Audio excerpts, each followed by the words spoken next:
Quality లేకుండా వాళ్ళకు తీసుకొచ్చి అక్కడ గర్ల్స్ అలా పడేసి అమ్మాయిల్ని వాళ్ళ లైఫ్ తోటి ఆడుకున్నట్టు. పేరెంట్స్కి ఏం తెలుస్తుంది? పేరెంట్స్ ఇట్లా జాయిన్ చేసిపోతే పని అయిపోతుంది కదా అని చెప్పి వెళ్ళిపోతారు చాలా మంది. వాళ్ళు అక్కడ సఫర్ అయ్యేది, వాళ్ళ క్వాలిటీ ఎడ్యుకేషన్ నడుస్తుంది. ఎందుకు ఐడియాస్ రావాలో మీరు? వాళ్ళ గవర్నమెంట్ ఎక్కడ ఉండాలి ఇవన్నీ మీరు చెప్పాలి. వెంటిలేషన్ ఉందా లేదా, క్లాస్ బాత్రూమ్ గ్రౌండ్ ఉందా లేదా అని ఆలోచించాలి మీరు. అక్కడ ఇవాళ నైట్ మొత్తం కూర్చొని నేను రాస్తాను 12 వరకు. నేను ఆలోచించినట్టు మీరు ఆలోచించాలి. Sufficient bathroom latrines, sufficient.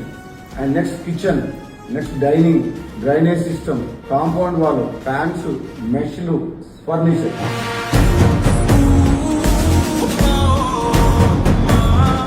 మరి కూడా ఓకే, మరి కూడా నీ ప్రాబ్లమ్ సాల్వ్ అయినట్టే కదమ్మా. మరి కూడా ఇంకేమైనా ఇష్యూస్ ఉన్నాయా? ఇంతేనా?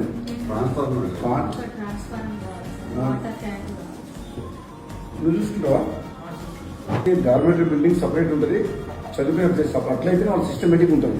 అక్కడనే చదువుకుంటారు, అక్కడనే పడుకుంటారు, అదంతా కరెక్ట్ కాదు. ఇక్కడ ఉంటారు, అక్కడ పోయి కొంచెం చదువుకుంటారు.